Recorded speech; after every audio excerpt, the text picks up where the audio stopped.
anything about it, the director can come to you and shout. The director can come to you and scream, shout, insult you, and the rest of that. They don't have policy and they don't have structure.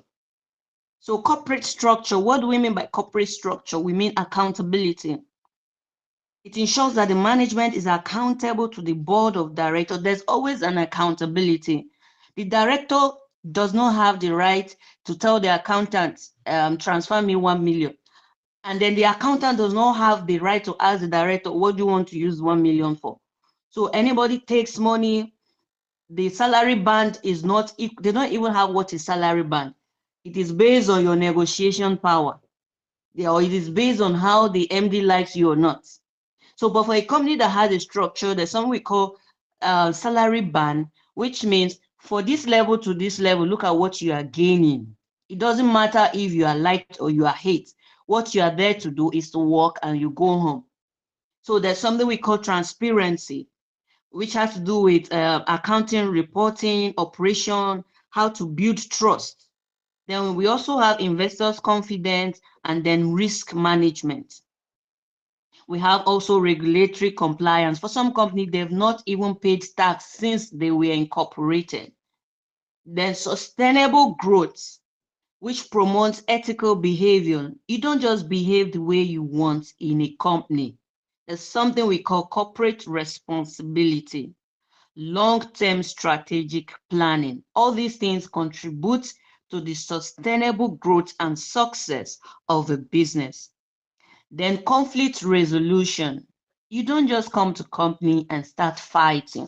This is also under company policies. How do we resolve conflicts? Then we also have operational efficiency, which also improves operational efficiency. Then business director, I've mentioned this before. There's some people we call executive director. Those people can manage the company, day-to-day management, get reports and all that. And there are non-executive directors. They don't have to be there. They don't have to manage the company. There are people we call independent directors. Independent directors are people is likened to consultants. Okay, you come to the office, you don't care who owns the company, you don't care if your opinion will be liked or not. What you owe the company is transparency and truthfulness. If the investment is not going to yield money, you say it. If you don't need to recommend people, even if it is the director's sister, you say it. So independent directors are just there. They come, give their recommendation, and then they go. There's people we call inside directors and outside directors. So if you are building your company, you have to, and you are giving appointment letters or you are bringing people in, you have to be specific and assertive on their roles and responsibility or what kind of director you want them to be. Just because you don't want to hurt your friend, you want to keep the relationship, it is okay. They want to be directors, it is fine. But what kind of director are they? So heading towards business protection as trademark. You know what trademark is a sign, like a design, like an expression. Trademark are used to protect brand identity. Like this is my trademark, Nynnah Attorneys. It is a name that is I want to be known for. So if you don't register it, some other person will come tomorrow and register it. So there's something we call patent. Patent is a legal protection also that is granted for invention, especially for tech people. You want to create something, you have an idea, and you don't want someone else to steal it. You have to register it. Usually it's 20 years. It's 20 years. No other person will register the same kind of thing or use the same kind of business or use the same kind of production for 20 years exclusively, because the law protects you and the law wants you to make money within that 20 years. All right. So copyright, this is very important. It is a legal protection that is granted to creators of original work. You are writing something, before you know it, somebody else is writing that thing and they change the name of that thing altogether, but it is your idea. And because you did not register, it is not protected. You won't have any say, because if you go to law, the court will ask you, was it registered? And if it is not registered, what do you want the law to do about it? So like you have a book, like a software code, like anything you are writing, or a training, something that came out from your head, something you sat down, it took you time to put that thing together, but because you did not register it, someone else, and you shared it with somebody, the person will just take it up and change the name and remove your name from it. So it is very important. Then we have trade secrets like Coca-Cola. You know, in India, Coca-Cola was there and they wanted to do something, and then the government said, we want to know what you do with this Coca-Cola. How do you produce Coca-Cola? Till today, it is a trade secret. And that's why you have Pepsi more in India instead of Coca-Cola. And Coca-Cola said, we will not show you our trade secret. This is our secret. And then the government said, if you don't want to show us, move out of India. And they moved out of India till date. So trade secrets, it is an information including your formulas, your practice, your processes, your design. People want to know how you produced something. And this is also very important, because sometimes you employ people and then at the end of the day, they leave your company and they will go and open the same thing you are doing. And then they'll take your customers. They will send them messages to say, oh, we are not with Nynnah Attorneys again. No, I'm now doing my own thing. You know, I don't know if how many of us have encountered such messages from employee. They will tell you, madam, we are not with this company again. We are now doing our own thing. Because the people do not have trade secrets, you cannot even sue that person. I was asking a question one time during my training. I said, if you employ a tech person, for instance, and the person work with you for, let's say the person is a front end, or how do they call it now, a developer, and person produced something and developed, okay, let me use this example. I worked with a consultant. We're consulting for NIMSI. So we're the one that did this national identity card. So let's say our chief technical person left, because he was the one that produced NIMSI card, this is your NIN, and he left and he wants to produce another thing. And I asked them, do you think that person is right? Is it not his idea? Can somebody come to you and say, okay, okay, I want to leave, I want to start my own business? Because you are not an enemy of progress. We want to let the person go. But then do you have a non-competitive agreement with that employee to say that if you leave me, whatsoever thing you have produced in my company, you cannot replicate? If you don't have it, then you are ruined. Your company is ruined, because that employee will produce the same thing and even give it at a cheaper rate to your customers. You will call your customers and say, I have left this person. Oh, if we used to sell it 10,000 for you, ma, come, I can be giving you at 6,000. And then you will not be seeing your customers again, and you'll be wondering what is going on. So next to industrial design, like GP tank is known for, you know how their tank is round like that. So it's called protection of industrial design. Like MTN protects its color. When you see yellow, you know that it's MTN. So it's rarely being used for any industrial thing, because it's being protected. If you check their bottle, Coca-Cola bottle is so distinct. All those designs are protected. So contract and agreement, I'll just dwell on the most important agreement. Why do you need contract? For legal enforceability, for clarity in business transaction. For some of you that follow me on Facebook, you realize that I'm doing something with Cross River government. So I was working with a certain person, and we were working, and I told him to send a bid. He sent a bid, he did interview, and then I told him that I'm sorry, we will not be able to employ him anymore. Do you know what this person did? This person sued me currently as I'm speaking to you. He sued me that he wasted 3 years to write bid. He wasted 3 years writing letters for me, blah, blah, blah. I said, but you are just on probation. Why will you sue me? So the worst thing you can do, and I'm just thinking, imagine I gave this person contract, sir. The worst thing that you can do is to give a selfish person contract, they will use it against you. So the reason why there's contract and agreement is to protect your interest.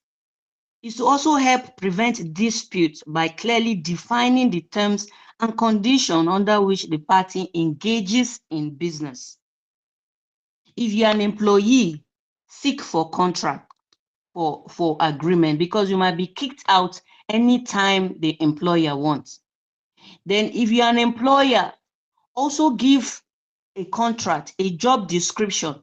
Once that person is not meeting it, let the person go. It's in the contract. You tell the person, if after 2 years, 2 months, you are, or 6 months, whatever month you want, and you are not able to produce so results, the company have the sole right to terminate your contract even without prior notice. So somebody don't come up and start suing you for something that you should have prevented. So in contract, we have offer, you make offer, there should be an acceptance, capability, capacity, legality, intention, duration, blah, blah, blah, and all those things. All right. So are you with me? Let me see. Comment section, please. Are you with me? All right. Thank you. So I'll just talk to you about the 12 most common contracts and agreements, right? So we have sales agreement. There's contract between a buyer and a seller. You are buying a land, you don't have sales agreement. You say it's your uncle. Your uncle's land is for one of my relatives. It is my brother who will understand. Hello. That's your brother who have children tomorrow who were not there when you had that agreement with your brother. The children will rise up and say it is our father's land. And then your brother might have been long gone and you are alive. How do you sort that case? So not having an agreement is an avenue to bring disputes between your children and the children of your brother. So no matter what it is, even if your brother is your director, please let it be clearly stipulated. Whatever thing you're doing, let's assume you are doing business with a family house. Let it be stipulated that this is a family house. This is a company asset and it is not meant to be sold. Let people know so that somebody's children do not wake up one day and tell you, oh, it is my father's property. They just gave you to be doing business. We want to sell. And these are why we have several problems today. Service. Okay, somebody said they can't hear me. Can you hear me now? So we have service agreement, a contract between a service provider and a client. It must be detailed. What are your services? What compensation? How long do I want you to work with me? Confidentiality. Whatever you are doing in my company, I do not want to hear it elsewhere. Once I hear it elsewhere, you are terminated. Like an IT company, all these things should be there. So for providing maintenance, for instance, most people just maintenance, for people that are into maintenance and they want to be paid. So what I do most time for company, they'll tell you, oh, Ninnah is wicked, she's wicked. My duty is to protect your company. So as a maintenance person, you don't just sit down or they need to, for instance, the company I worked with, Genesis Energy before, they were the one that built the Port Harcourt refinery. So we have maintenance people. So imagine those maintenance people just come and tell the gate man, please, in the morning, just help me switch off this thing. In the night by 6 o'clock, just switch and back for me. And you don't see the person at work. So what I tell them is, I will not pay you per month. I will pay you whenever you come to the office. So if your salary is 200,000 and you came to the office 5 times, we divide your 200,000 into 5 and that is your salary. So this thing is common with maintenance people. They don't come, they just tell somebody, help me switch on like this. And something will be getting bad, they will not know until fire or something happens. And meanwhile, if they had been in the office every day, they would have been able to mitigate the risk. The next contract is employment contract. For every employment, make sure there's job description, salary, how much you want to be paid. If there's any benefit, let it be known. Work hour, let it be known. Confidentiality, let it be known. Termination terms, let it be known. Don't just employ somebody and say, okay, you don't have a job, or you come and be working small with me. At the end of the day, the person is thinking he has more. The day you terminate the person, it becomes a family problem because there was no employment contract, no matter who the person is. Even if it's your sister, let there be just a small contract agreement, 1 page. You're starting work as a this, your salary is this. By the time you don't do this, you'll be terminated. All right, so that they don't say you are wicked. The reason why they say you are wicked is because people want to take advantage of you. People want to take advantage of your kindness. They just want to take and take and take, and there's no rules, there's no boundaries. That's why when you now start creating boundaries, they say, okay, she's wicked, Christy is wicked, Asa is wicked, because you did not create boundary in the first place. And what is boundary? Contract and agreement. Non-disclosure agreement. This is very important for tech people here. You have an idea, you want to share with somebody, please let the person sign an NDA. Even if you have an employee or employer, let the person sign an NDA to say whatever is here. Somebody say, Austin, please, ma, do you have a slide presentation for this? I'm going to send a slide, and so it will share to us later. So whatever you are doing, let there be an NDA, all your confidential information, an EA. An EA is an executive assistant. So what my EA does, my EA has my password to my phone, to my email on no occasion. That's why most people are so afraid to have PAs, because we don't want you to see some chat. We want to protect some clients. This is now on a personal note. You see some clients who will send you messages, and then instead of leaving the business or an official discussion, they start discussing something else.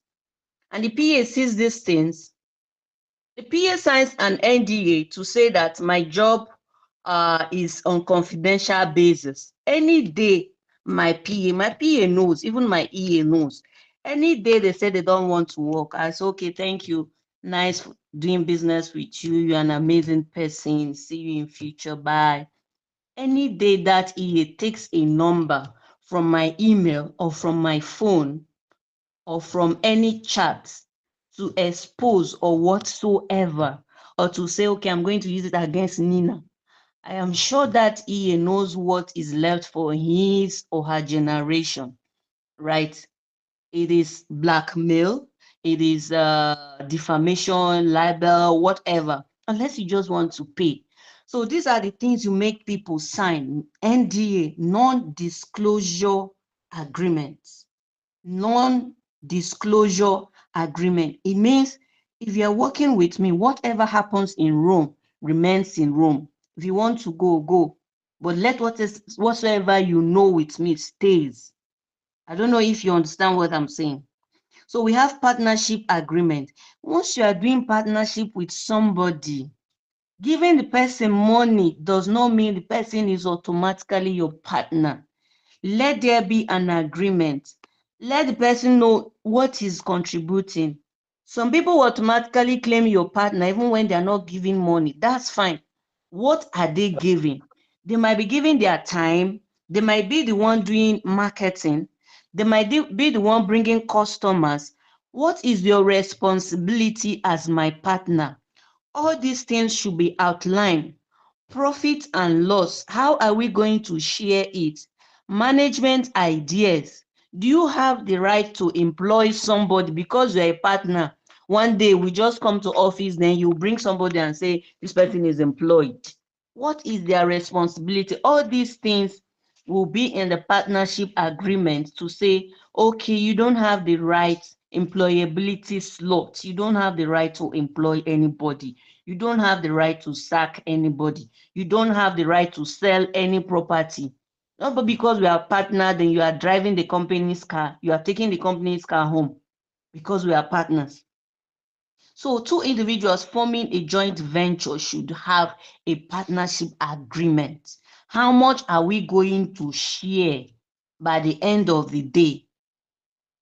Then we have lease agreement. We all know that one, a contract between a landlord or two more parties and all that. All right, your landlord, when is he supposed to do rent review? You don't just wake up and say, okay, I increase my rent. So we are still talking about contract and agreement. Then there's supplier agreement, right? Supplier agreement, distribution agreement. I was drafting a distribution agreement the other day, which somebody already drafted. So they paid me for review. I was reviewing it and I was wondering, how do people get themselves into this kind of trouble? You are being a distributor in Nigeria, somebody is giving you goods from abroad. And then I checked all the distribution, there's no foreign exchange clause. If you are buying a goods, the agreement says that they'll get a goods, pay 50%, then after 6 months, they'll pay another 50%. Then if you're buying a goods at $100 today, and tomorrow the goods is $150, and then the goods has already been shipped to you and you've not paid 50% of the other balance, who pays the $50 that is on top of the goods? Is it the person who has already made an order, which is $100 when they made an order, or is it the manufacturer that will be manufacturing on the increment of raw material? So these are the kind of clauses you put in agreements. All right, okay. So if peradventure you are shipping the goods, something happens on the way and the goods sank in the high sea or on the high sea, who pays? Because you have already paid 50%. Are they going to refund you, or is the manufacturer going to lose his money? These are some of the clauses. We call it force majeure. If there is, like we have COVID and I'm not able to sell the goods within 6 months, what happens? These are the reasons why you should have agreement, either as a manufacturer or a producer or even the person receiving the goods. Then we have remote work policy. Somebody is working for you remotely and the person is taking another job. You don't even see the person online. How do you control such person? For tech people. So, okay, you'll be working with me remotely, but anytime I see you online is when I'll pay you. Because what people do, most of them, is they'll just be online and they'll go about their business. They start doing some other thing. And then you send them a mail, they are not there. So these are the kind of contract you will have in order to protect your business. So I may have to, there are a lot of contracts anyway that are written down here. I may have to stop here. So I will give you time to ask business questions. All right. Are you with me?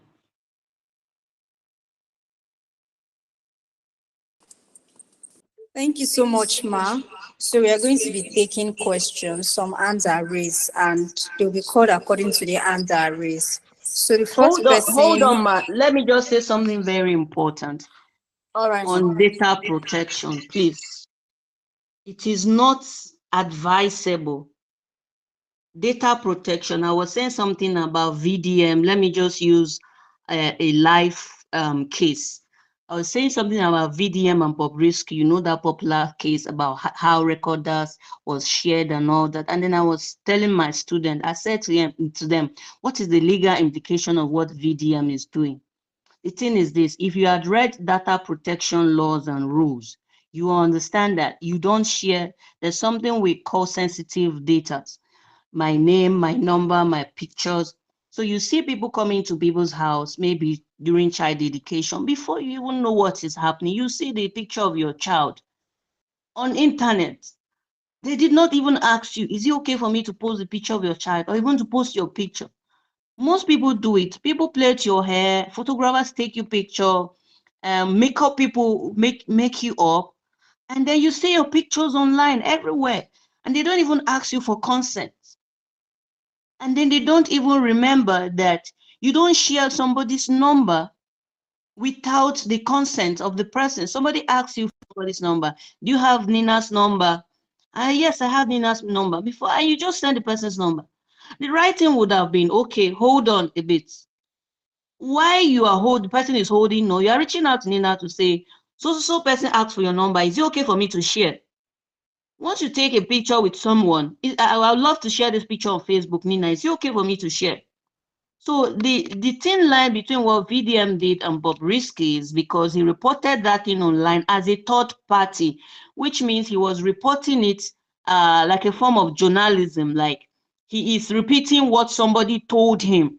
Now, the legal issue now will be between that person, unknown person, who gave the record to VDM, that unknown person and Bobrisky, not VDM. Do you understand? So that is why when we talk about data protection agreements, it is very sensitive. You don't share people's information online. You are doing business with someone. I think a lot of people have been sacked because of this. You don't even know if your employee or your employer wants people to know. And then you are snapping picture in the office, you are sending. I have worked with people who does not have online presence. They don't want to be online for whatever reason, I don't know. Do you understand? So imagine I'm working in that place and I'm snapping pictures and I'm posting it online. So these are some of the AI and media protocols, some digital crime that we'll be discussing in another time. So this is what I just want to point out. So thank you. Thank you so much, Ma, for the awesome session. I'm sure it was an interesting session. That's why we have a lot of hands up. So according to the hands I can see here, we have Chimaobi. So you can unmute and ask your question. Hello, can you hear me? Yes, we can hear you. Go ahead. Okay. I heard you say something about registering a business to LTD. When you have registered a business to LTD form, is it a kind of insurance? A kind of what? Insurance. No. LTD is limited liability. All right, So, limited liability company. So the short form is LTD. It means that whatever thing that happens, if the company goes wrong tomorrow, your customers are not coming to your house to start banging on your door, give us your TV, we want to sell to recover money. It's not your business, it's limited. The word limited means whatever happens to the business remains with the business. It has nothing to do with me, my wife, my kids, and everything. So whatever business I have with you is limited, is distinct from my individual person. That's the meaning of limited.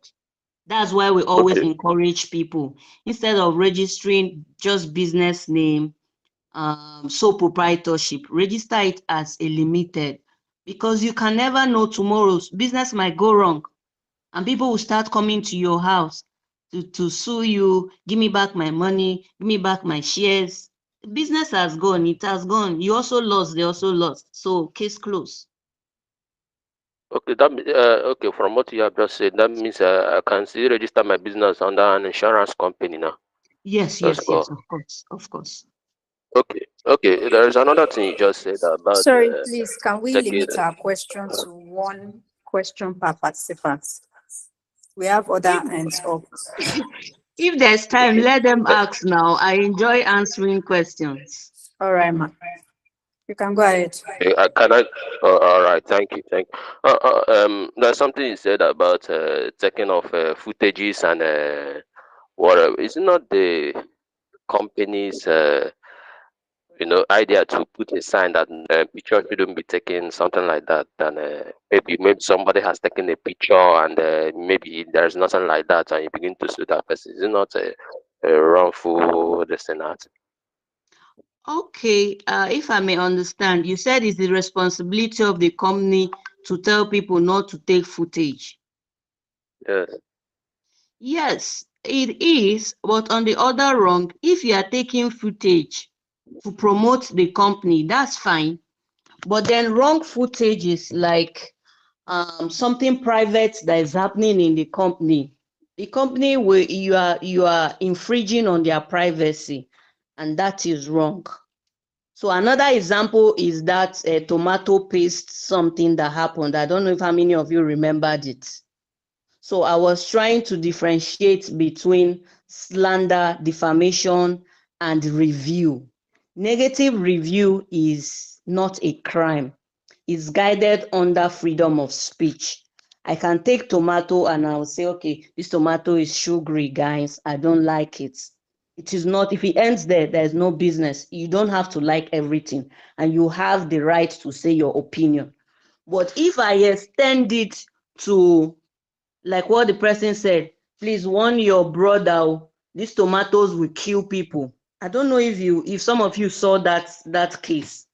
So that is when you have now crossed the line between negative review, which is legal, and defamation, which is running down the reputation of someone. Let me also give you a life example.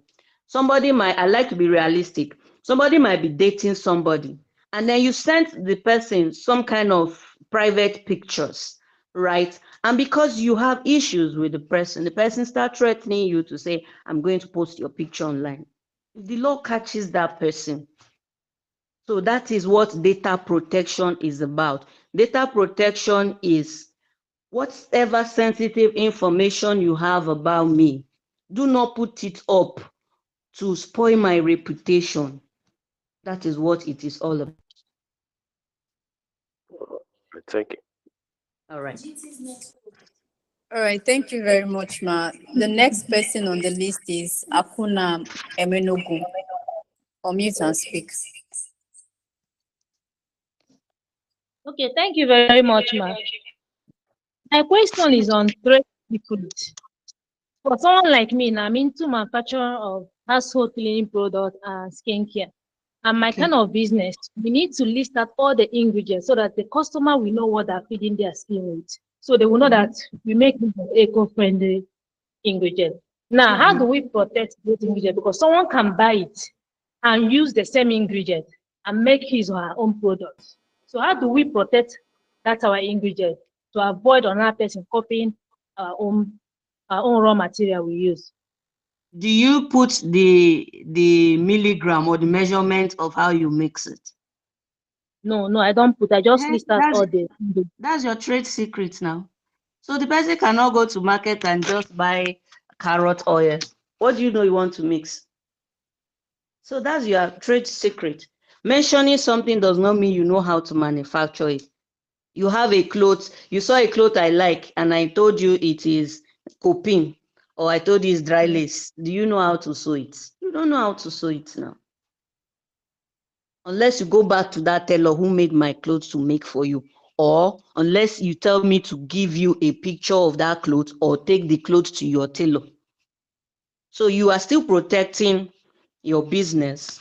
You are listing it for customer, what do they call it now? Federal Customer Protection, FCC, something.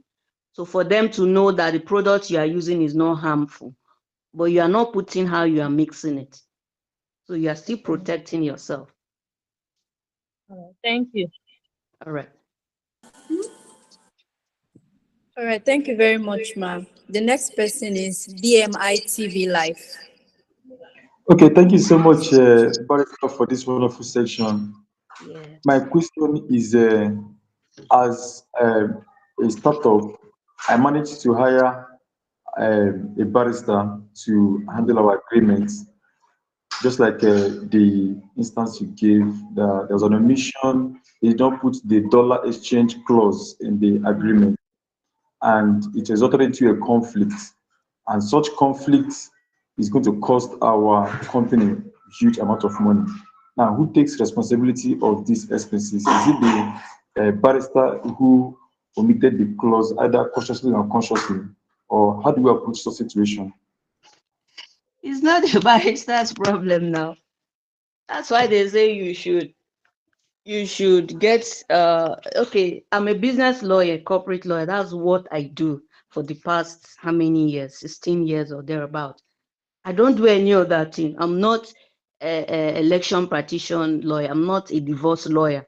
what I do is business. I can be sleeping like this, wake me up and tell me you want to do a business. I will start thinking of the risk ahead of time. So the problem we have is that we just get a lawyer. Most lawyers want to be into everything. They want to be family lawyer, they want to be property lawyer, they want to be. If you give me a case, a family law case, I will call my colleague that does family law, child custody. I don't do it. Not because I don't know it. I want my brain to be focused on just business and company. So that lawyer may have missed something, but he will not pay. It's not his fault. It is personal opinion, no. It is not a legal opinion. He might have missed it, even though he did not take due diligence on that. It's not every lawyer that drafts business agreement. There are many clauses. There are safety clauses to say that if anything happens from the goods, from the poor to when it gets to you, if the goods fall on the road, who pays for it? It is not my client because he has not taken possession of the goods. Do you understand, sir? So every lawyer have their own technicality. If you give somebody, if you give a goods to my client, and the client went to pick it from the port, and the goods have not gotten to our office, and something happened to the goods on the road, who pays? There are a lot of clauses that will just ruin everything you have worked for. If there is no such clause and the goods fell and a lot of things broke, let's say it is perishable goods bought to drink, and then you are losing over 15 million, who will pay? The manufacturer will tell you, I've already shipped the goods to Nigeria now, you should take responsibility. So I wouldn't say it is my legal colleague that should pay. I wouldn't also say it is you that will pay. But what I'm going to say that for next time, there should be proper review and review again. If you think your lawyer is not doing well, then you know what to do. Review and review again. So these are my answers to it. Thank you so much, ma'am. All right. All right, thank you so much for that. The next person is Leomise Enterprise.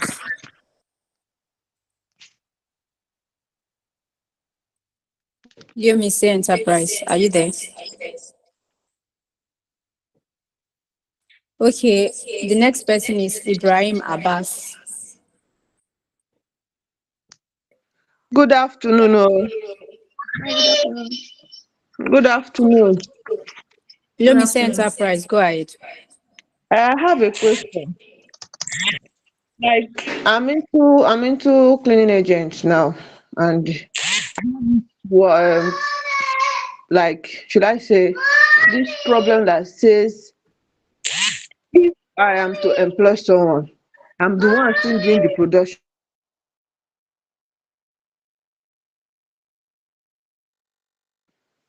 I'm into cleaning agents, and I am still the one doing the production because I don't want someone that I'm employing to know what my my So mixing mixture. method is. Okay. Yes.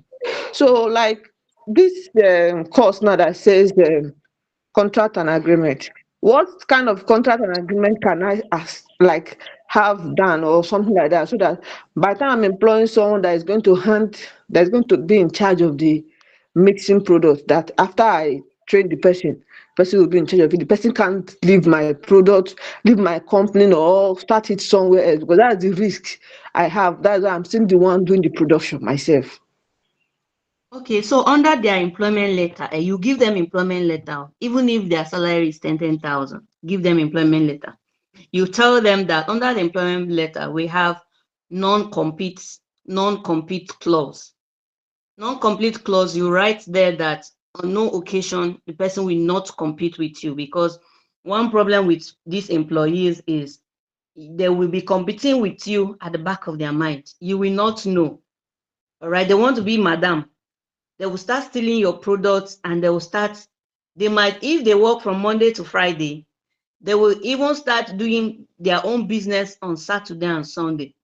So this is what I tell people, that employees, please, If you are working with somebody, work with your whole heart. When it is time to go, you can go. Don't start competing with your employer on whatever occasion that it is. So the next thing you will put for them is NDA. The first thing I mentioned is non-compete clause, to say that there's no form of competition that will be seen while you are working with me. A lawyer will draft it very well for you, but I'm just doing a summary for you. Then another thing is NDA, to say that it's called employee non-disclosure agreement, to say that whatsoever the person sees while manufacturing, that the person will not replicate it while the person is still with you.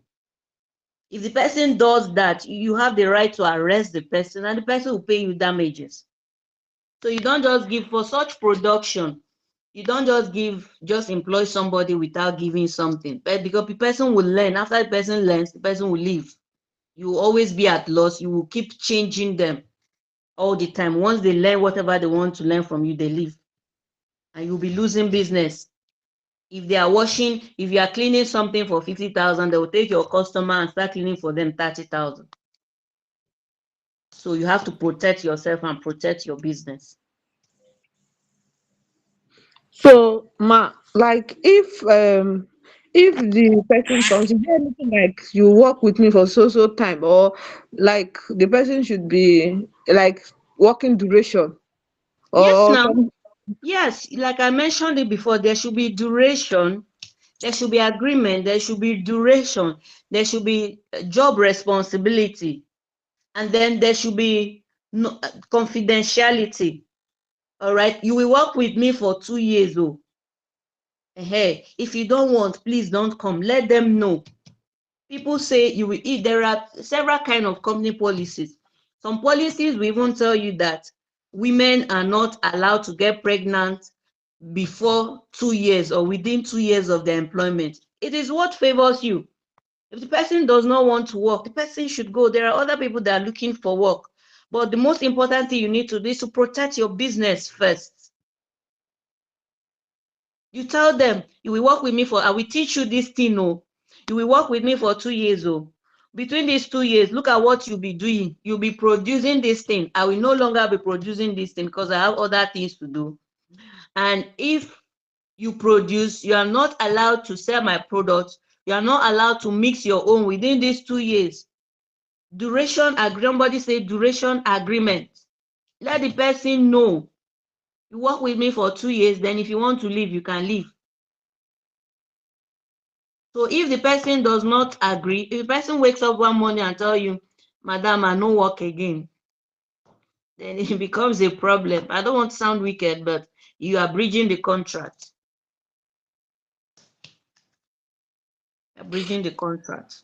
So even after 2 years, if the person even if after 2 years, if the person still have the intention of having starting that same job, the person can still go and start that same job, because I've seen scenario whereby someone that Yes. has been in charge of production stopped, and now because of the person stopped, I don't know whether there's no agreement between them. The company now has folded down because the person that was in production have to start his own and draw the whole customers to him side. Okay, that's where patent comes in. The law of patent say that nobody will use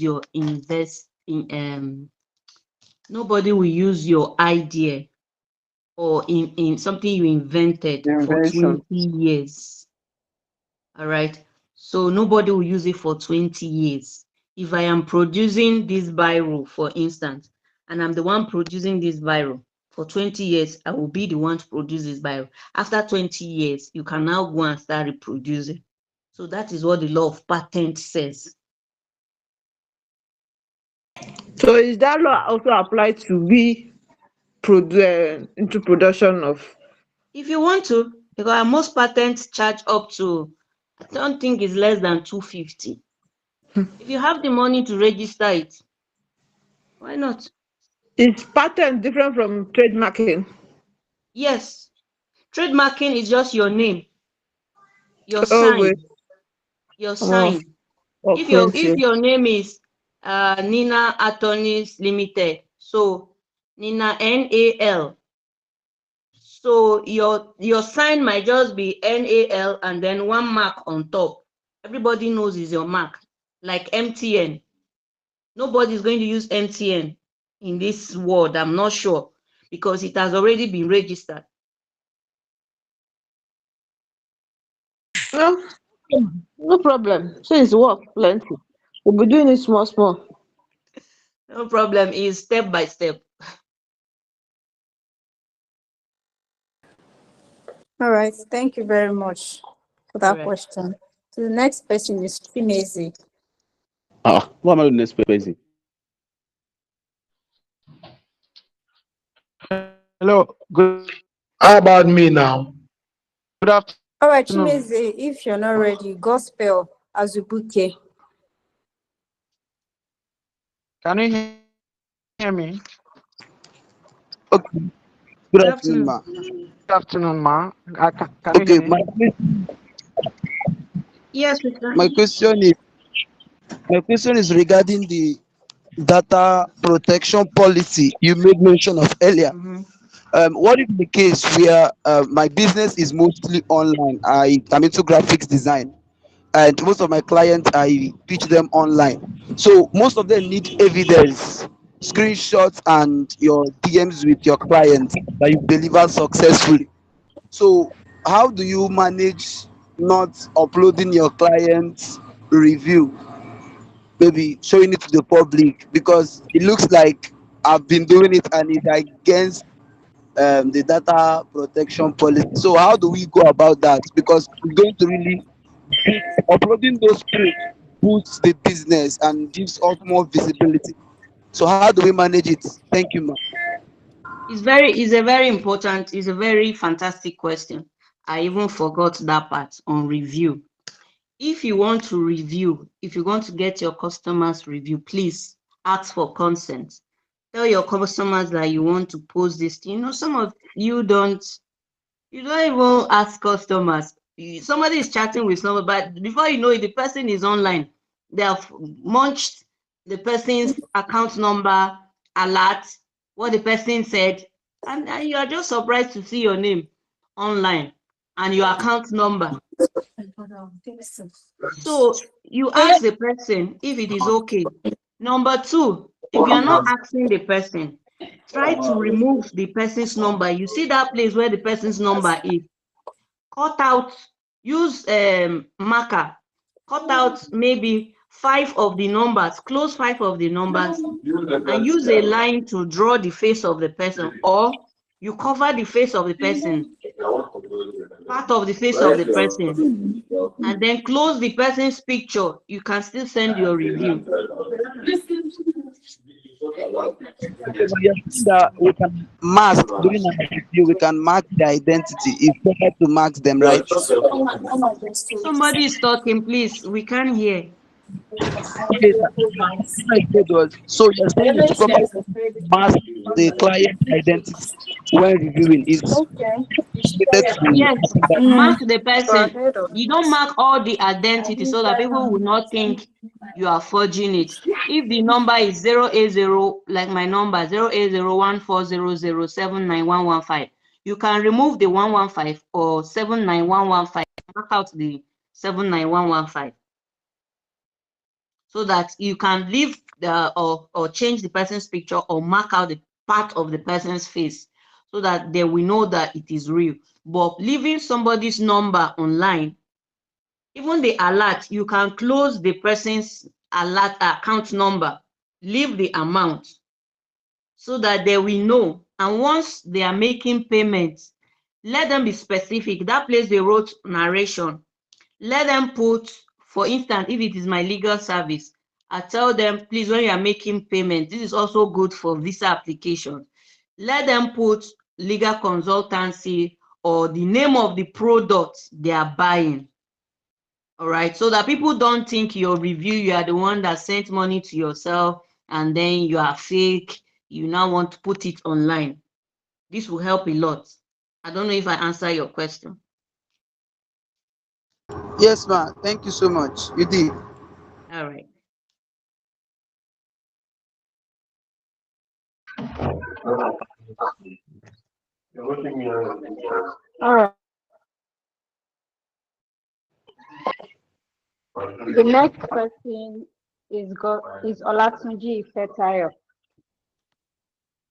Yeah, good afternoon. Good afternoon. Good afternoon, Mrs. Ninnah.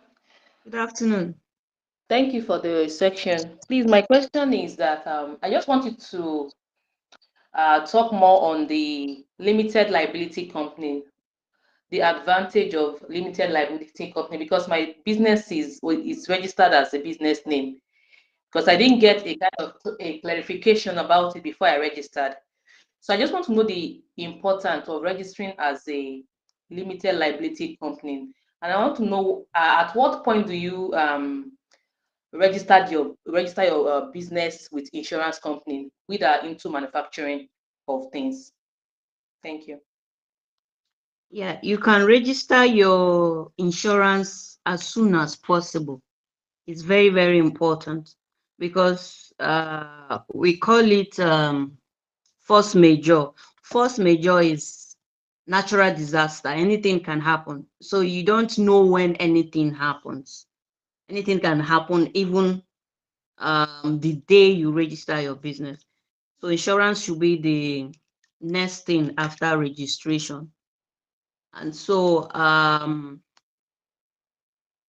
the advantage of registering as a business liability, like I've said before, is ease of ownership, right? So it distincts you. Business name, let me tell you what business name is. Business name is not really like you have registered company. Business name is not like you have registered company. In fact, you have not registered any company. What you did is just a registration of business name. Is a simpler form of copyright, right? It means that I have secured the name, like the name the name implies. I have secured the name. I will register it as a business entity tomorrow. You just have a name. You have a name you are trading with. What's the name of your business, please?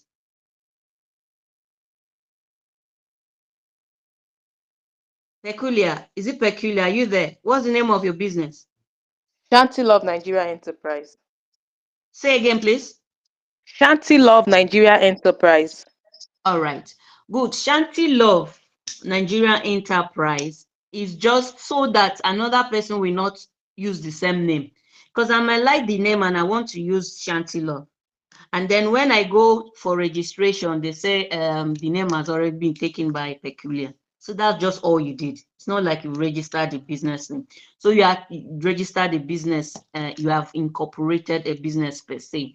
So it is like I want to be doing business and I want people to know me as Shanty Love Nigeria Enterprise, but it has not been fully incorporated. What you have is you have secured a business name that you are trading with. That's just all you have done. So that business name, if you want to incorporate it now, that's when it becomes a limited. Either it becomes a limited or it becomes unlimited. What you have just done is nobody is going to use the name again. You just secured your name. That is what you just did. And so for such names, you don't have any limited liability. What is limited liability? Means that if anything happens tomorrow, if you no pay, then go drag you reach your house. Let me use that word. You will pay.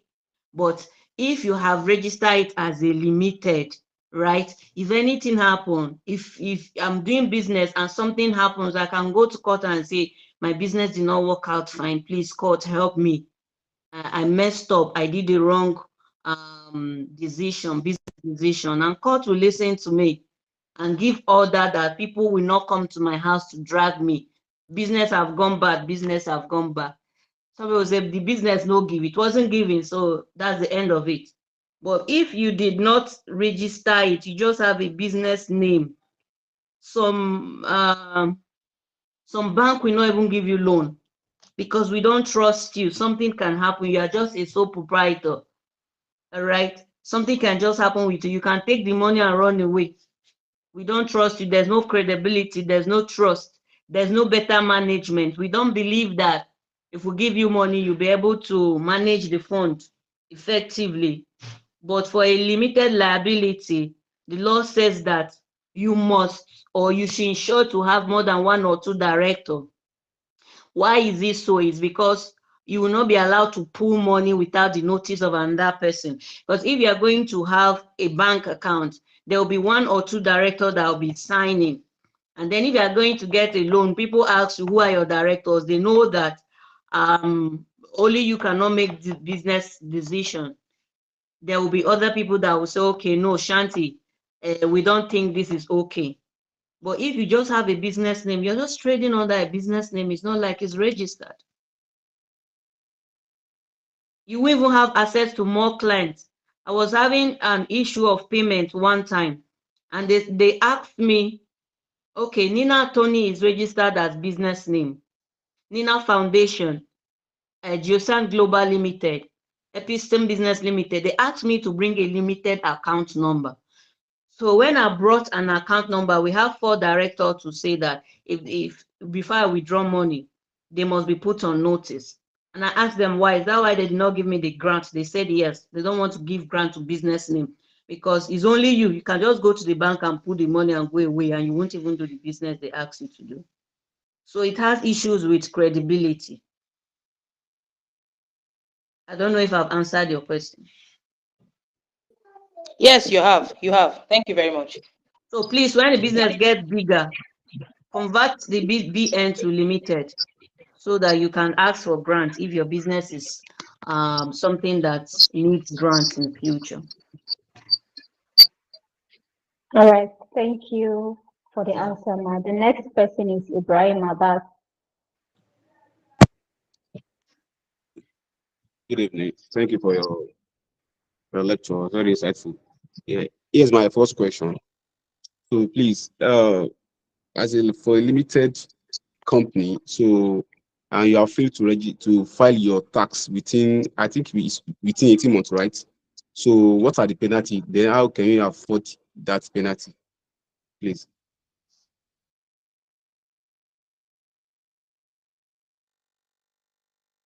Okay, I'm just laughing when you ask me this question. I'm not a tax person. So I'm not a tax person, and tax depends on what you are doing exactly. But you must file. There are people who are into tax law, secured securities and tax law. So I'm not a tax person. I can give you the number of tax lawyers who will guide you. But I know that some taxes are based on how many employees you have, how much you are making, and all that. Annual returns, all these things are based on how much you make. That is why we have tax auditors who will come to your office and know how much you are making times the percentage the government wants you to pay. All right. So I also know that the contracts, I've done some contracts and they withhold VAT. I added VAT, which is 7%, and they also removed 5% from my money of the total sum. So all these things have different kind of percentage. So for employees also, I know they have several, either 20 or 12 or whatever. You will pay some and the employer will pay some, depending on how much you are paid. It is not a particular amount, it is not specific. But if you have any more questions to this, I can send you a number of a tax lawyer who will guide you. And my question is that for now, I've registered my company as a limited for almost a year now, but I have not made any revenue, right? But I know that within 18 months, I must file a tax. Yes. After 18 months, if I fail to file, so there will be a penalty. I want to know if you have any idea about that penalty. Then anyhow I can avoid it. Maybe I can write a letter to the CAC or. So why will you avoid penalty? Is it because you've not made money? It doesn't matter if you've made money or not made money. It is not the government's fault that you did not make money. So you have to pay something, but it will be very tiny. I think it's not much. It's not more than 15,000 or so.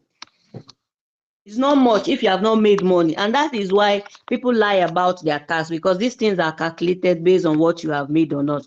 But I know that if you have not made money, if you've not traded so much money, there's a limit you can pay.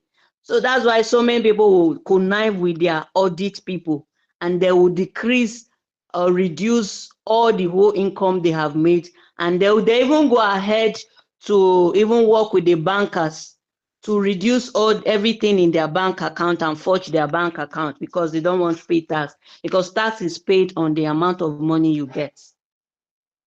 So if I'm making 5 million a year and my tax is supposed to be 10%, I'm paying 500,000. So people who are making 50 million, they are going to be paying 5 million. So it is depending on how much you have made. Then if you're not making money at all, they will also tell you how much to pay. So it's based on how much you are paying. But to say you will not pay because you've not made money, it is not accepted by the law. You must pay something. Then you go and make money.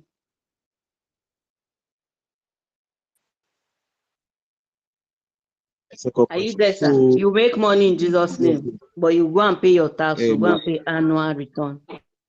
There's something you have to Amen. pay Thank back, you. because the reason is because if you are going for government contract, they will ask you for tax clearance.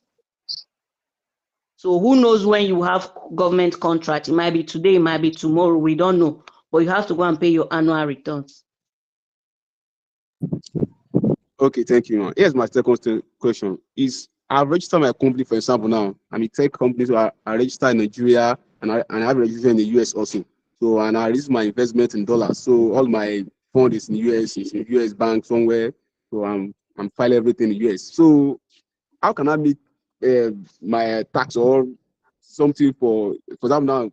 How can I file my tax, but my everything is in US, my accounts, my investment, and my fund. So and now CAC is asking me to file the tax. So can I just and US also is also asking me to file the tax.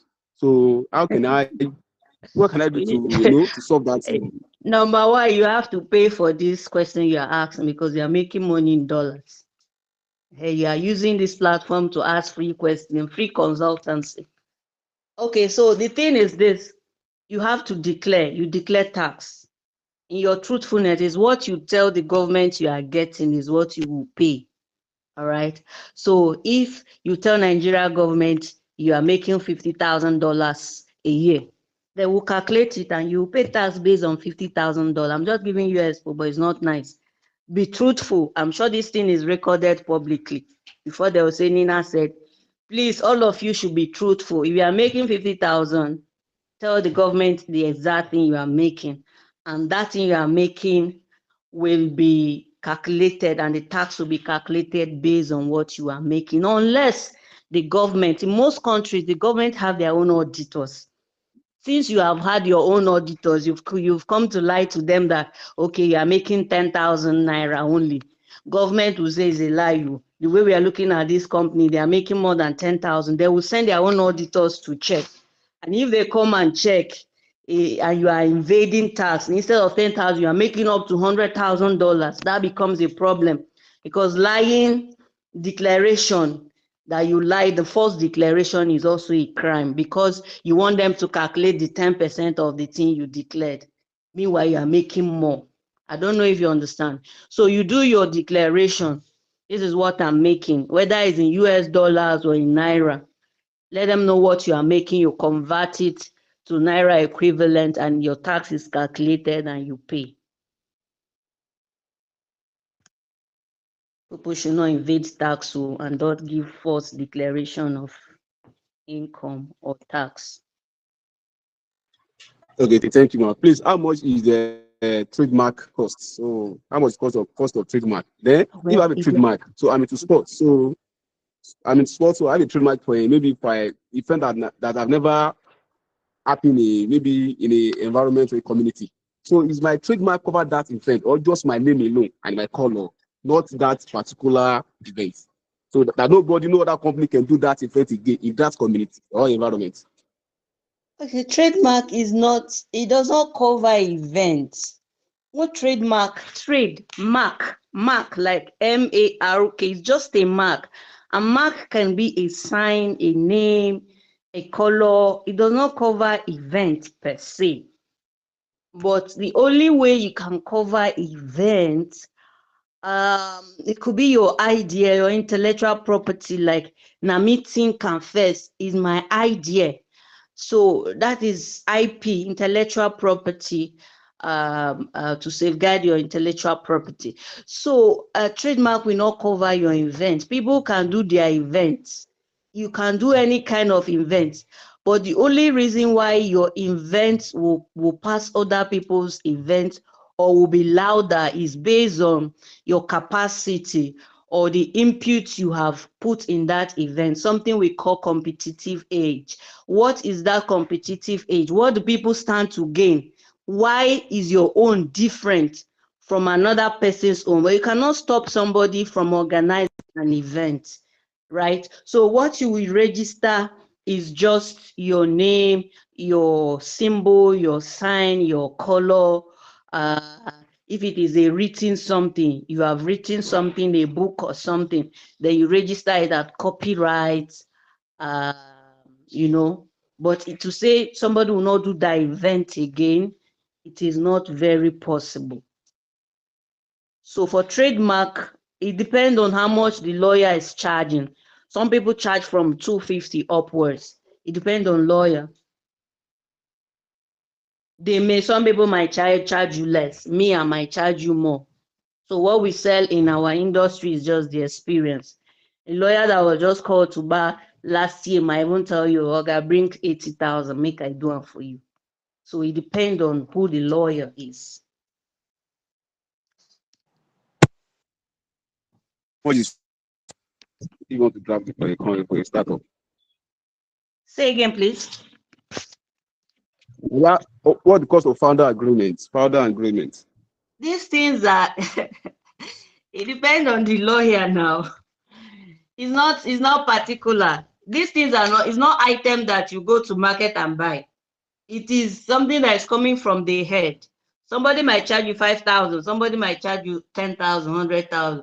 But if you are asking me personally what I charge, I can tell you. But if you are asking what is the cost, there is no written cost anywhere. It's different, lawyer per lawyer. Okay, thank you very much. Thank you. I appreciate your answer. I can drop my number in case you want me to draft something for you. Let me market myself small too. Thank you. Okay, drop it. So drop it. That would be very nice. Please allow others to talk. You've asked enough, please. Thank you. So the next person is Shedrack.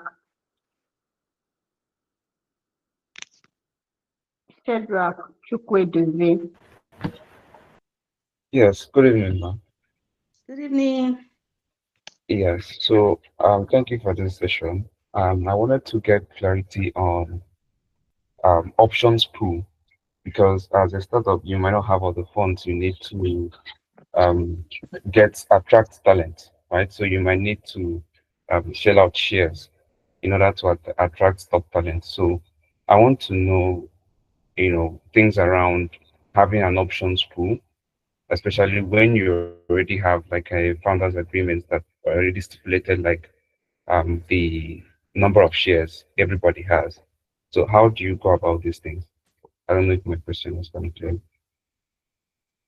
Okay, so if I may get you right, you are saying you don't have money, how can you raise money like option pool, like a portion of the company's equity that is set aside?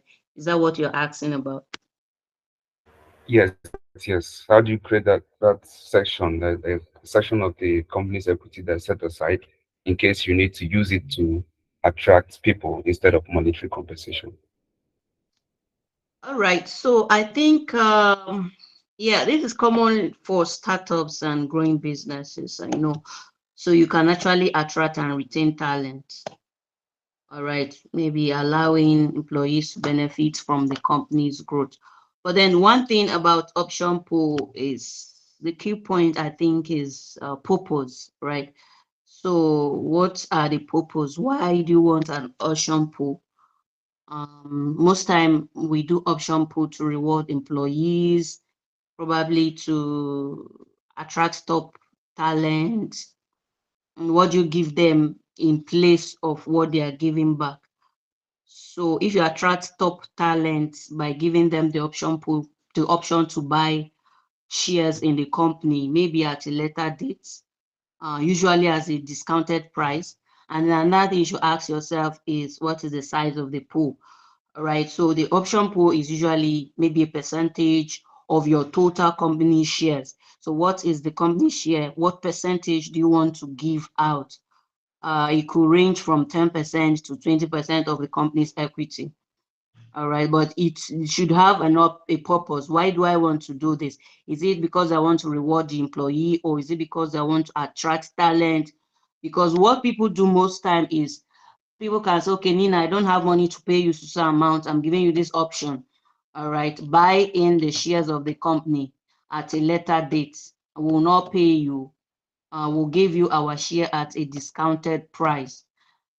Let's also think about the vesting period, right? So is sometimes employees don't even receive the stock immediately. So it is okay to let them know how they will earn over time. Typically, a vesting schedule should be maybe 4 years period within a 1 year cliff.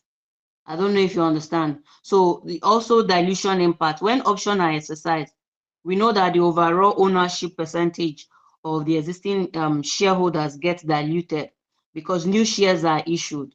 So if I'm sounding very technical, let me know. So founders and early investors must also consider how this will affect their own equity.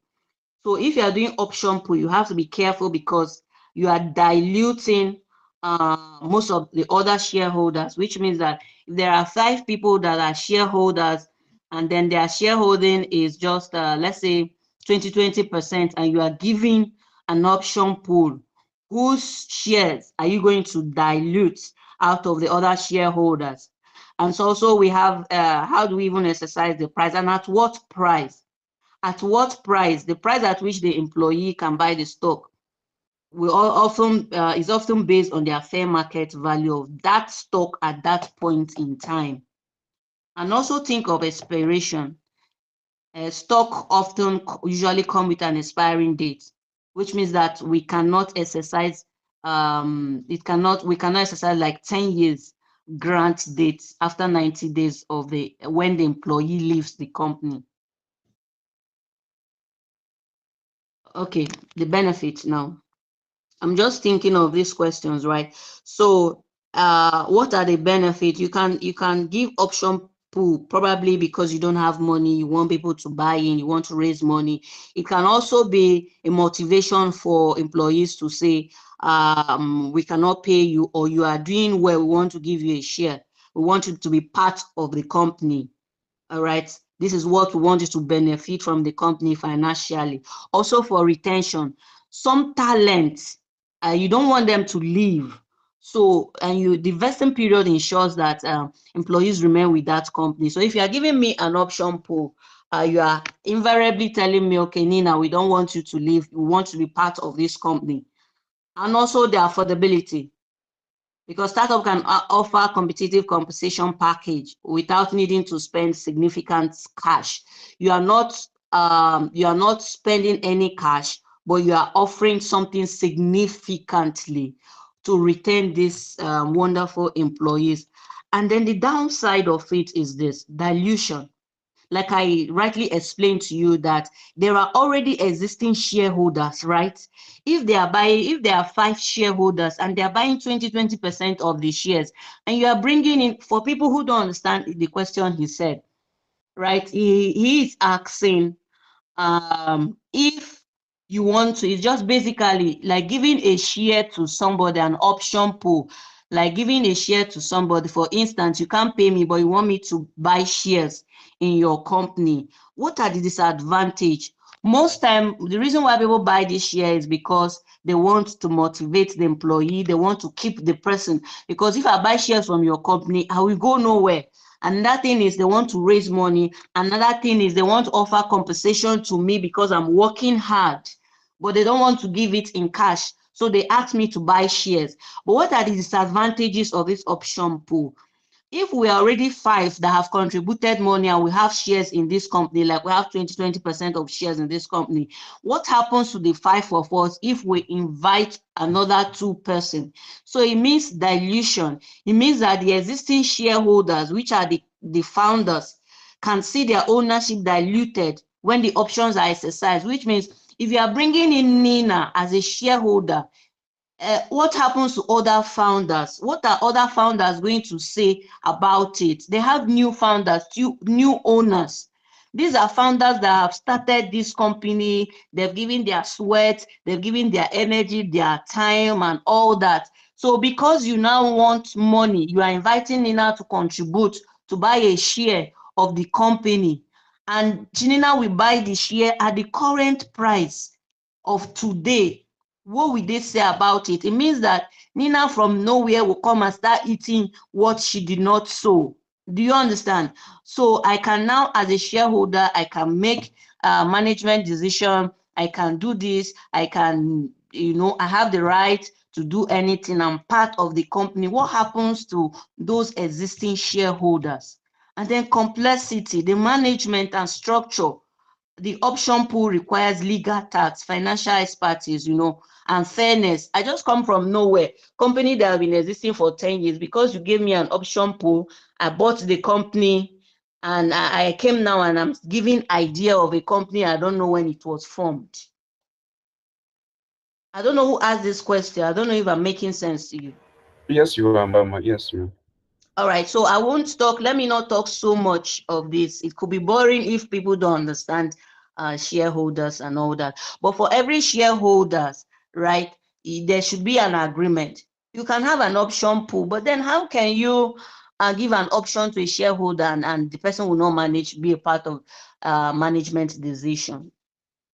And why are you doing option pool? If you are doing option pool, you have to think. And not just because you want money now, you are giving somebody option to buy shares, a part of your company. There are people that you bring into the company and they will ruin everything you've ever worked for.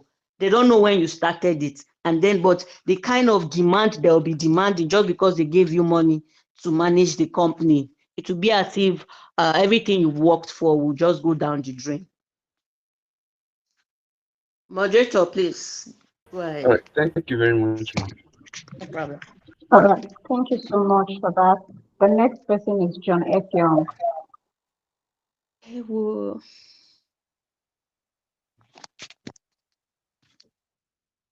John F. Young, are you there?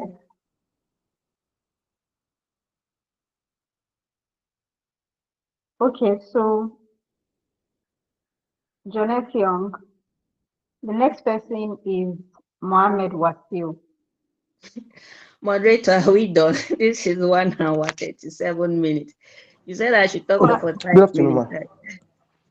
Thank you, ma. Good afternoon. Thank you so much. Good afternoon, ma. Thank you. Yes. Good afternoon, ma. Good afternoon. Yes. Mohammed, Yes. please, Thank you for the insightful. just replied. Mohammed. Please let me ask my own question. I've not said anything. John F. Young, I was calling you and you were lost. So go ahead. Okay, sorry. Let me. I was just getting for a client. Should I keep I quiet? really enjoy your presentation, ma. Thank you. But there are these things I want you to do explanation for me for CAC registration. CAC now has category limited liability partnership and limited partnership.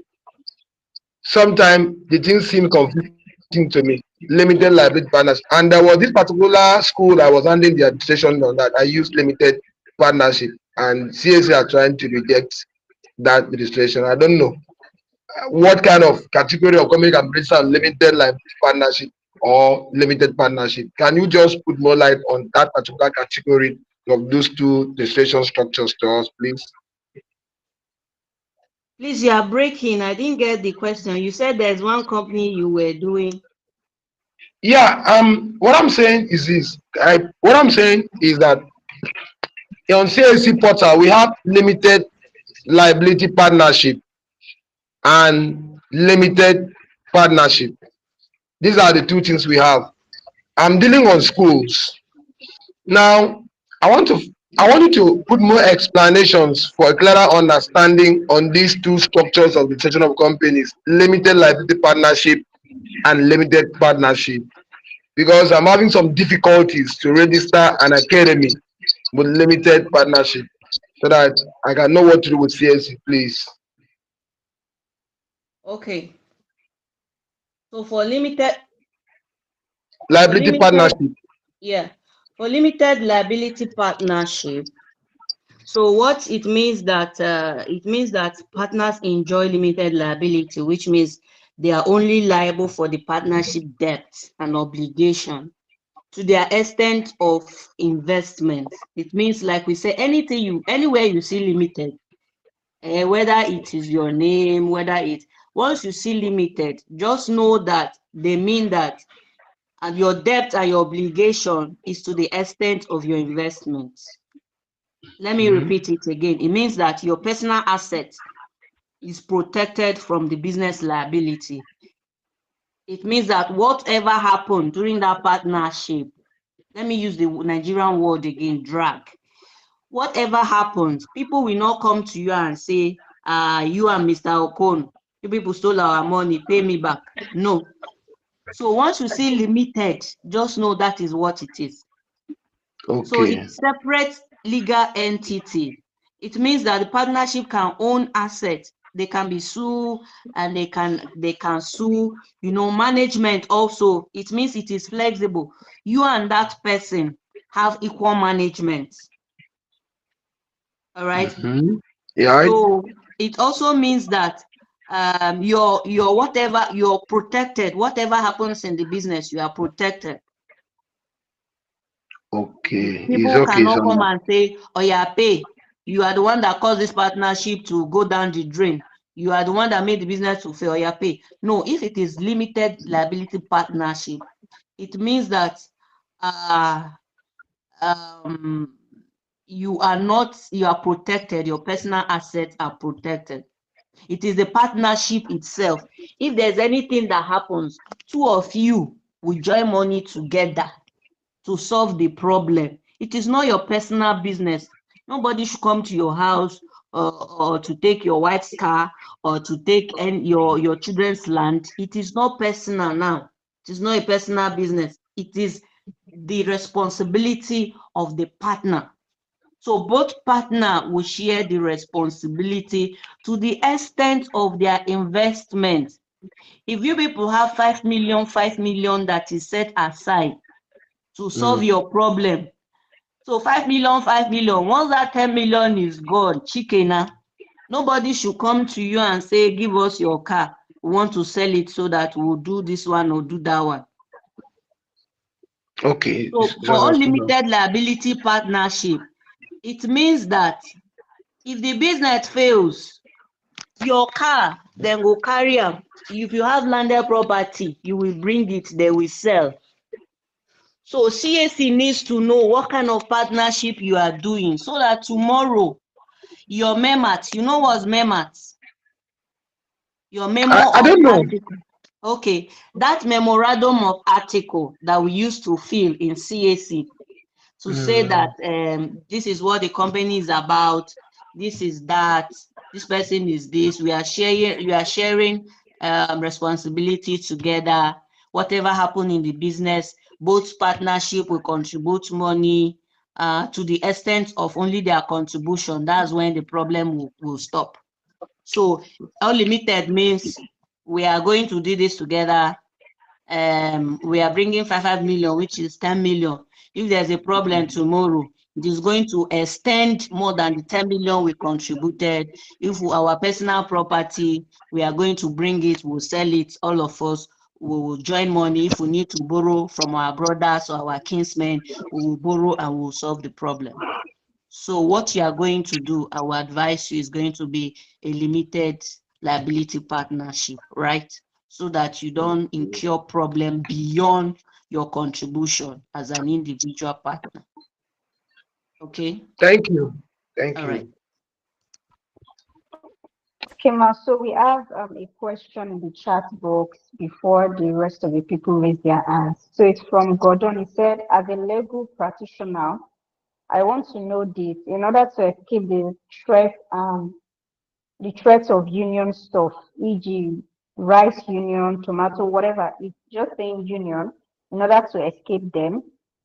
That what can he do? Because union is another problem and the challenges that people are facing in my locality. Is there any legal entity that can neutralize the power or forces of union?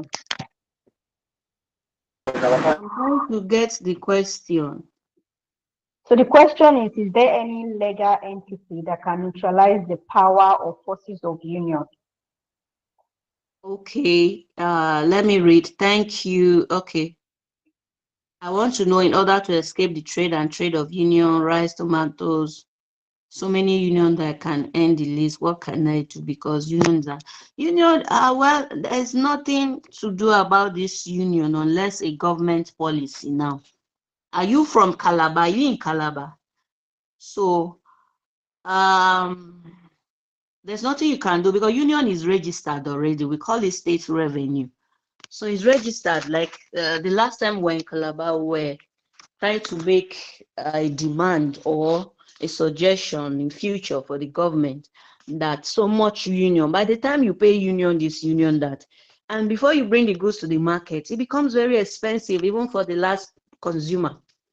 So there's nothing you can do legally unless for yourself, unless it is government now that will dissolve all this union because they are also registered. It is government that will stop them. That is why even all these barrels in so many places, this tax is taxation and all that. What people do, they still write to the government to say, okay, these things are getting out of hand. These things are getting too much. We need it to stop.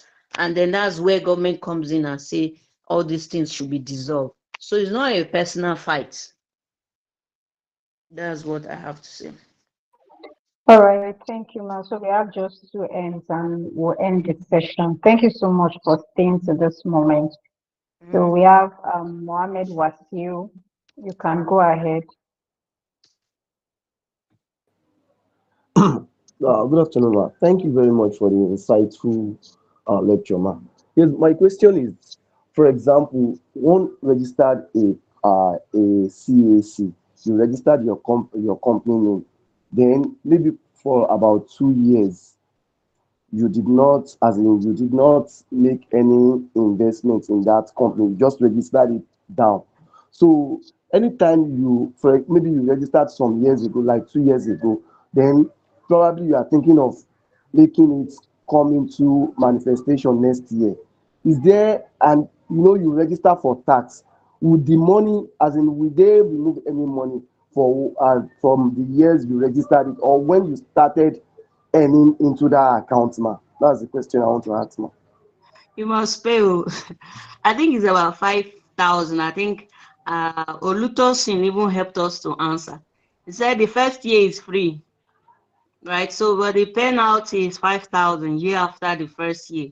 So you'll be paying your 5,000 whether you are making business, whether you are making profit or you are not making profit. You must pay something.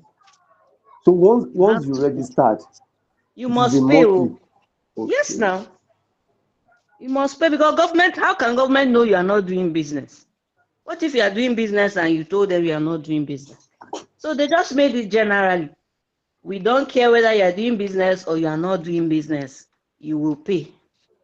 So you see, that is why people don't like to register limited, because they don't want to pay. They want to be doing their business name. So most of the time they tell them, you are doing business worth of plenty millions. Are you not afraid? They will tell you, no, I don't want to pay tax. But you don't know, you're also shooting yourself on the leg. You know why? Because if anything happens to that your business with BN, people will come to your house and seize anything they see from your hand, they will collect. Because it's not registered, it's not a limited liability. We can never tell what will happen with business in future. Business is up and down. Something might happen, you have somebody goes and you are coming, the trailer fell, And the owners will come to your house. If you go to court, they will check your registration. Is it business name or is it limited? Are you limited? Do you have limited liability? And it's just business name. Why? Because you are dodging tax. So think about the amount of risk involved if you don't register as a limited liability because you don't want to pay annual return or you don't want to pay tax. You don't want to register business, your name, so you just want to be doing business like that. The money that you are going to pay until the money entered into that particular account, Abi, that is removed, it is going to They be removed. don't What about care. if They you? don't see your account now. What about people who don't even use bank accounts? Have you seen all these Anambra men? They don't use bank. All their money, their trade, their motor parts bring cash. Then when they are going to buy goods, they will also change it to dollar and send obodo Igbo. They don't even, some people don't even use bank accounts. But what the government care is, you must be paying tax. They don't know how much you are making or how much is coming in. Once you register, you start paying tax after the first year. Okay, thank you very much, ma'am. Okay. All right, so we are just going to be taking the last and which is Eje Komife. Good afternoon, ma'am. Good afternoon. Thank you. Sorry, my hand is up, oh, please. My hand is up. Can you excuse me, We are please? not going to, can you please allow the person to talk? We're not going Please, to I be have the taking floor any now. other question. Yes, Eje Komife, go ahead. Okay. Thank you.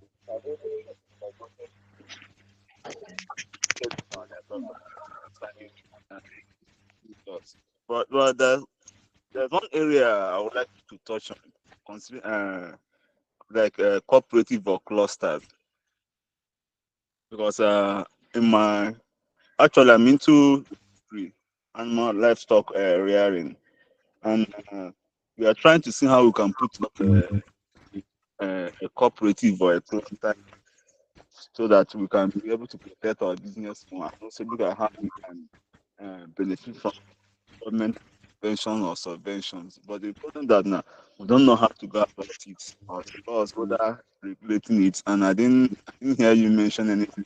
Mention you didn't point out about cooperative or clusters. How does it run, and do they pay tax or again how is it structured from CAC point of view? Can you elaborate me on this? Thank you.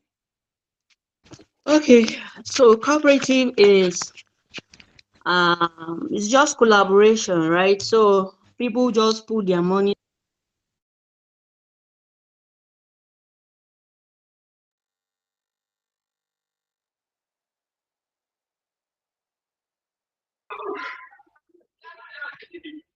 Ma, your mic is muted, ma. Oh, sorry. Okay, so I said cooperative or clusters are form of collaboration.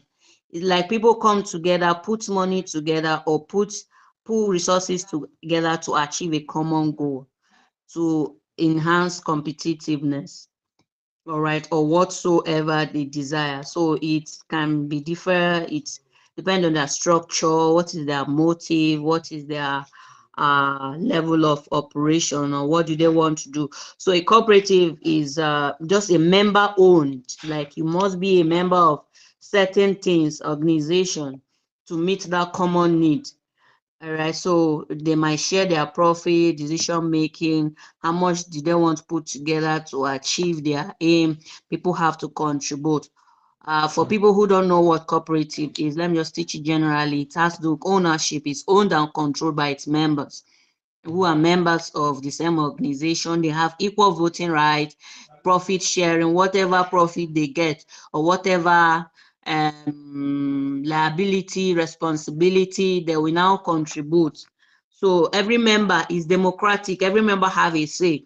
This is not to say we have chairman though, but this is not to say that it's only one person. The chairman will have to make decisions. Decisions have to be made by all the members of the cooperative, right? That is why we always say that cooperative is a CAC or a legal democratic entity. Democratic entity means that everybody have a say. So what are the primary focus I can't see the attendance list. So what are the primary focus of cooperative? So these are what maybe access to pricing. Some people say it's pricing, they want to put money together. Some people is to stop something. Some people it can be a union. All right. Now we have three types of cooperative. We have producers cooperative, people who produce something. All right. We have consumer cooperative, people who buy something. We have workers cooperative. These are employees. So the advantage is that it's cost effective, it enhances decision making. Then disadvantages, it's the solution. You can register it, you can register it, but I'm just giving you disadvantage. I'm just telling people in case for people who've never heard it before. The disadvantage is famous of things that is in a group. The decision making is usually very slow. This person will say this other person will say this person will say this until they now agree. That's when they'll now write resolution and then submit, all right, to CAC to say they want to register a union, or they usually, I think it comes under GTE. It comes under GTE in CAC. So for clusters though, clusters has to do with it's an intercontinental business like suppliers, association, blah blah blah in a particular field. So the idea is that the business has to be in same sector, unlike the cooperative. Cooperative, it could be cooperative of farmers. All right, farmers, it could be tomato farming, it could be rice farming. You people will come together to achieve something.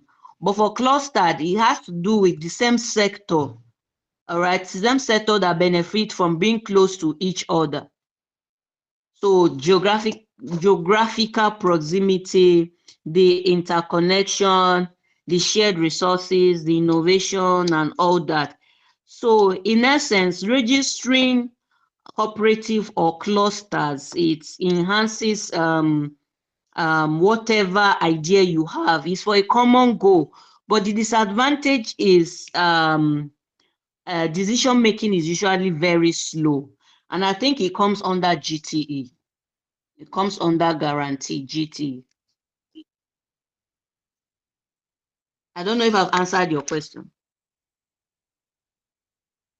What's Oh, sorry. GT is limited by guarantee. is it federal government GT, that registered, CAC that registered or yes, it's still under CAC, but people don't. A lot of people don't register because registration is difficult. Like you have to take the letter, unlike when you want to do LTD now, limited liability, you just write your thing, then wait for approval. But for GTE, you have to write to Attorney General of the state, who will now check, because we have too many insecurity. We don't know what people are coming together to do. We don't know if you are coming together to sell Nigeria, or if you are coming together as cultism, or if you are coming together as a sect group that would destroy Nigeria, or coming together to sell ammunition. We don't know. So it is the Attorney General now that will take his time, go through all your motive, to check what you people are coming together to do, because there's power in togetherness. Well, people used to say one broom, you can break one stick, but if it is in a bunch, a bundle, you cannot break it. So when people come together to start forming one thing or the other, we need to know what you are forming.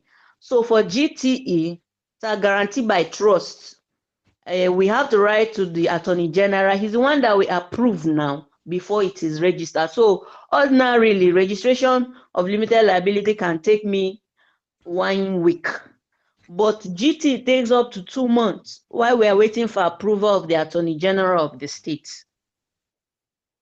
So that's why most time is registered, though we do that, but it takes a longer process, and I think that's the most expensive for us, because you have to also publicize a newspaper publication. Our name is this.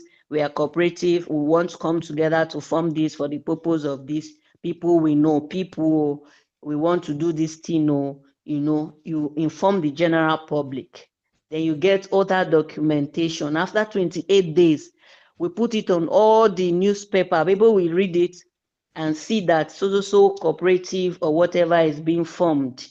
Then if that is done, you get an approval from the Attorney General for your GTE. Then you register, bring all the people that are involved, their ID card and what have you. All right, but this is different from NGO anyway. NGO is another thing altogether, which takes the same process, but you do not require the approval of the Attorney General. So it's more faster than GT. Do they have returns or do they have tax identification? No. It's not a business now. Are you doing business with it? Yes, we are. Is a cooperative of like farmers. Are you people selling products? That is why I asked purpose. Yes. We are producing pork meat. Okay. But for any business, you have to pay annual returns. But let me not go and say something that I'm not sure of. I'm going to drop my number at the comment section, right? So you reach out to me again. Let me know what, and so that I can give you an informed decision. Thank you, ma. All right. So, but for GTEs that are into, let's say, humanity, that are into, what do we call it now? Non-governmental organization, charity, and all that, they don't pay annual returns. So that is why purpose is very important when we are forming these kind of things. All right. So basically, when we say NGOs, everybody knows you're registering NGO as a charitable organization. So you don't pay, most time you don't pay all that, or it could be little or even very, very limited. You may not even pay because what we write on the MEMAT is that it is not for business purpose. So, but for cooperative, I will have to check and then I'll get back to you. I just typed my number now so that I'll give you an informed decision or informed opinion about it, so I don't lead you astray, okay? Thank you, ma. All right. All right. Thank you so much, ma, for the session. It was an awesome one. It seems everyone doesn't want to actually, but we just have to. We can't keep our participator here. She has dropped her number, so if you have any other question, you can reach out to her, or you can also reach out to her on social media platforms. Thank you so much, ma. I really appreciate this session. Thank you.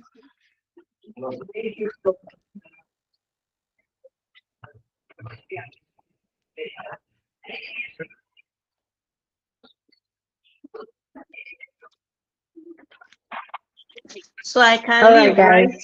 Somebody Yes, say, ma'am, you can. okay. But please, Somebody said since registration with